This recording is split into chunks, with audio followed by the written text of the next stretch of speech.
नमस्कार। परिवर्तन जीवन का नियम है, अतः हमें भी समय अनुसार परिवर्तित होना ही चाहिए। शिक्षा के क्षेत्र में भी अनेक परिवर्तन हुए। कहाँ गुरुकुल से विधिवत आरंभ हुई शिक्षा आज विद्यालय तक पहुंच गई है और जहां भी ऑनलाइन से पढ़ाया जा रहा है परिस्थितिवश, क्योंकि हम ग्रहणशील हैं, ओपन माइंडेड हैं। मेरा संकेत वर्तमान शिक्षा के प्रमुख गुण ग्रहणशीलता की ओर है। हमारी हिंदी भाषा इसका जीता जागता उदाहरण है, जिसने हर भाषा के शब्दों को तहे दिल से स्वागत कर अपने शब्दकोश में ऐसे रचा बसा लिया कि हम चाहकर भी उसको अलग नहीं कर सकते, क्योंकि ये भाषा ग्रहणशील है।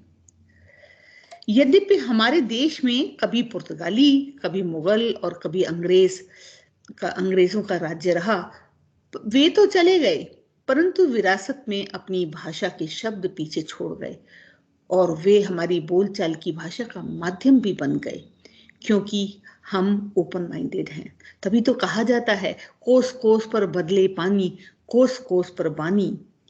यही बात हमारी संस्कृति पर भी खरी उतरती है। हम शिक्षक भी अपने छात्रों को यही सिखाते हैं कि हर भाषा आपका ज्ञान ही बढ़ाती है, चाहे वो मातृभाषा हो या राष्ट्रभाषा हो या विदेशी भाषा हो।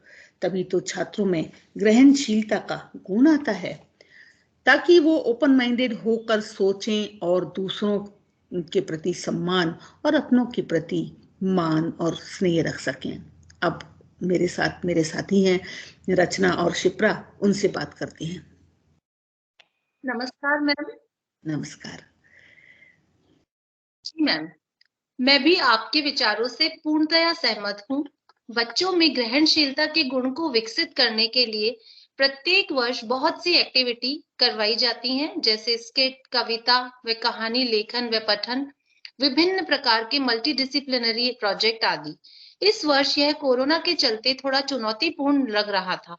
शुरू में मुझे भी थोड़ा डर था कि इस वर्ष यह सभी गतिविधियां करवा पाना संभव होगा या नहीं, पर हमारे विद्यार्थियों ने इस चुनौती को सकारात्मक रूप से लेते हुए सीखने के नए तरीकों का खुले दिल से स्वागत कर अपनी प्रतिभा का तथा अपने ओपन माइंडेड होने का बखूबी परिचय दिया है। ऑनलाइन स्किट हो, जल संरक्षण प्रोजेक्ट हो, ऑनलाइन इंटरव्यू हो, टॉक शो आदि सभी एक्टिविटीज को विद्यार्थियों ने श्रेष्ठता और कुशलता से डिजिटली पूरा करके ग्रहणशील होने का सही अर्थ प्रस्तुत किया है। शिप्रा मैम से भी मैं अब उनके अनुभव जानना चाहूंगी। शिप्रा मैम। हाँ रचना, मैं भी तुम्हारे विचार से पूर्ण तरह सहमत हूँ। महात्मा गांधी ने कहा है कि हमें अपने खिड़की और दरवाजे खुले रखने चाहिए, अर्थात हर किसी चीज को अपनाने की, ग्रहण करने की क्षमता हम में होनी चाहिए। हमने अपनी भाषा में तकनीक को पूर्ण रूप से स्वीकार कर लिया है। जहां हम अपनी भाषा में तकनीक का प्रयोग भी नहीं करते थे, वहां हम इसको पूर्ण रूप से जोड़ चुके हैं। तकनीक से हम पूर्ण रूप से जुड़ चुके हैं। हमारे साथ हमारे बच्चे हैं, हमारे विद्यार्थी उत्कर्ष, उनसे जानते हैं उसके क्या विचार हैं। धन्यवाद मैम। ओपन माइंडेडनेस या मैं कहूँ ग्रहणशीलता एक व्यक्ति में बहुत महत्वपूर्ण है। ग्रहणशीलता हमें आत्मविश्वास जगाती है और हमें हौसला देती है कि हम प्रत्येक दिन नए नए विचार व नए नए ज्ञान का स्वागत करें। मेरे हिसाब से एक टीचर का भी यही सपना है कि वो उनके हर एक छात्र पास आउट होने के बाद ग्रहणशीलता, आत्मविश्वास वो आत्मनिर्भरता से भरे हुए हो, ताकि उनकी जिंदगी में कोई भी चुनौती आए वे उनका डट कर सामना करें।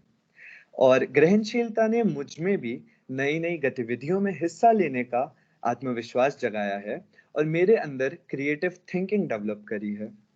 तो आइए मैं परिचय देना चाहूँगा वंशिका चंदानी का, जो अभी फिलहाल 5th क्लास में है, परंतु उनके अनुभव से वह ग्रहणशीलता का महत्व जरूर समझती हैं।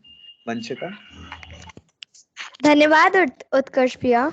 मेरे लिए भी ग्रहणशीलता अन्य गुणों जितनी ही महत्वपूर्ण है। यदि हम वर्तमान में चल रही महामारी की बात करें तो इस दौरान हमारी ऑनलाइन क्लासेस के ज़रिए हम बहुत ज्ञान प्राप्त कर पा रहे हैं, जिसके बारे में हम में से कोई लोग परिचित नहीं थे। परंतु हम हमारी ज़रूरत के अनुसार इस माध्यम से पूर्ण रूप से विकसित हुए, जिसके ज़रिए हमने अपने घर पर रहते हुए भी इस समय का सदुपयोग कर हम ग्रहणशीलता प्राप्त करी। धन्यवाद। हमारे साथ हमारे सभी साथियों ने और हमारे बच्चों ने तकनीक को पूर्ण रूप से अपने साथ जोड़ लिया और हम लोगों ने सभी ने ओपन माइंडेड होने का परिचय दिया। हमारे साथ इसका सबसे बड़ा हमारे सामने उदाहरण है रिकब चंद्राका सर। आइए जानते हैं उनके अनुभव इस बारे में क्या रहे। रिकब सर। धन्यवाद मैम। मैं अपने अनुभव आप सभी के साथ साझा करना चाहूँगा। लॉकडाउन व कोरोना काल ने मुझे सिखाया नई तकनीक का ज्ञान। जब लॉकडाउन हुआ था तब मोबाइल से कक्षाएं ली, हमने ऑनलाइन कक्षाएं ली। कुछ दिनों बाद हमें लैपटॉप से ऑनलाइन कक्षाएं लेनी पड़ी। मुझे तो लैपटॉप की ABCD भी नहीं आती, यहाँ तक कि मुझे तो ये भी नहीं पता कि लैपटॉप में नेटवर्क का तार कहाँ लगाया जाता है। धीरे धीरे मैंने सब कुछ सीखा।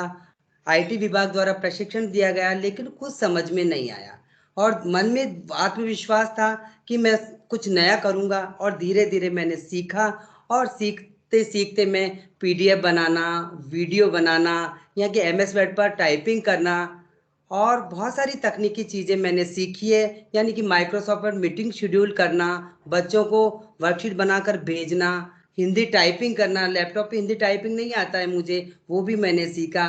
और यदि ये ऑनलाइन कक्षाएं नहीं होती तो मैं कुछ भी नहीं सीख पाता, तकनीकी ज्ञान का अनुभव मुझे नहीं होता। मैं अंत में यही कहना चाहूँगा कि कोशिश करने वालों की कभी हार नहीं होती है। धन्यवाद। अंत हम यही कहकर कर सकते हैं, कोरोना ने हमें जीना सिखा दिया, भारतीय सभ्यता और संस्कृति से परिचित करा दिया। तकनीक के ज्ञान से अनभिज्ञ थे हम, उसे हमने शामिल कर दिया, ओपन माइंडेड होने का हमने परिचय दे दिया। धन्यवाद।